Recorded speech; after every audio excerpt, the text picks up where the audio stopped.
Marilyn Monroe, de son vrai nom Norma Jean Mortenson, est née le 1er juin 1926 à Los Angeles, Californie. Véritable sexe symbole, l'actrice a joué dans plus d'une trentaine de films. Belle et talentueuse, Marilyn Monroe reçoit le Golden Globe de la meilleure actrice en 1960. Marilyn Monroe sera retrouvée morte le 5 août 1962 et les circonstances de son décès ne sont pas toujours élucidées. Premier rôle. À sa naissance, le père de Norma Jean Mortenson, Martin Edward Mortenson, et sa mère Gladys Pearl Monroe entament une procédure de divorce qui sera finalement prononcée en 1928. Norma Jean Mortenson a également une demi-sœur Bernice Baker et un demi-frère Hermit Jack. Peu de temps après la naissance de son troisième enfant, Gladys Pearl Monroe souffre de problèmes psychologiques tels que la future Marilyn Monroe sera d'abord élevée par des parents adoptifs Albert et Ida Bollandé, avant d'être ballottée de foyer en foyer. Par la suite, alors qu'elle est âgée de 10 ans, Norma Jean Mortenson est élevée par le couple, Grace McKee et Irving Goddard, les meilleurs amis de sa mère. Le 19 juin 1942, elle épouse James Dougherty, ouvrier dans une usine qui part peu de temps après s'engager dans les marines. Durant la Seconde Guerre mondiale, alors qu'on est en 1944, Marilyn Monroe pose pour le photographe David Conover pour le Yank Magazine afin d'illustrer la contribution des femmes dans l'effort de guerre. Cette photo suffit à lancer la carrière de mannequin de la demoiselle, qui fait ensuite la couverture de plusieurs autres magazines. Par la suite, tout s'enchaîne pour Marilyn Monroe. En effet, 4 ans après leur mariage, le couple James Dougherty-Norma Jean Mortenson décide de divorcer. Entre-temps, la jeune femme décide de se teindre en blonde et songe sérieusement à une carrière d'actrice. C'est ainsi qu'en juillet 1946, alors qu'elle est à peine âgée de 20 ans, Marilyn Monroe adopte enfin son nom de scène et signe son premier contrat auprès de la 20th Century Fox. Ainsi, en 1947, elle apparaît pour la première fois dans un long-métrage, The Shocking Miss Pilgrim, où elle joue le rôle d'une opératrice téléphonique. Durant les prochaines années, Marilyn Monroe joue les petits rôles et c'est à peine si elle figure sur le générique des films. Les hommes préfèrent les blondes. En 1950, Marilyn Monroe joue dans Eve, de Joseph L. Mankiewicz avec Bette Davis au premier rôle.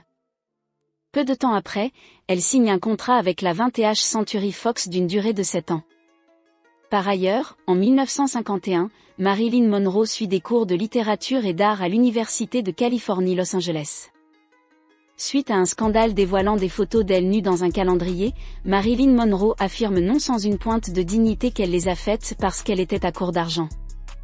Durant ses premières années en tant qu'actrice, elle gagnait de 75 à 500 $ par semaine. Après plusieurs autres tournages, elle endosse le rôle de Rose Loomey dans le film « Niagara » de Henry Hathaway. Nous sommes alors en 1953. L'actrice fait sensation dans le film tel que la même année, elle enchaîne avec un autre grand rôle, celui de Lorelei Lee dans la comédie musicale « Les hommes préfèrent les blondes » d'Howard Hawks aux côtés de Jane Russell.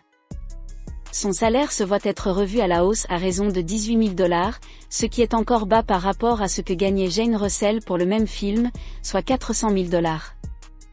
Par la suite, elle joue dans « Comment épouser un millionnaire » de Jean Negulesco aux côtés de Lorraine Bacall et Betty Grable. Durant la même période, elle fait la rencontre de Joe DiMaggio, un grand joueur de baseball fraîchement retraité. De retour au studio, la star du cinéma revient dans de nouveaux films à savoir Rivière sans retour, La joyeuse parade, mais surtout 7 ans de réflexion. Dans ce film de Billy Wilder, Marilyn Monroe interprète le rôle de la fille aux côtés de Tom Ewell dans le rôle de Richard Sherman. C'est d'ailleurs dans ce film qu'est tirée la scène la plus mémorable de la carrière de Marilyn Monroe, celle de sa robe soulevée par la grille d'aération du métro. Une véritable star.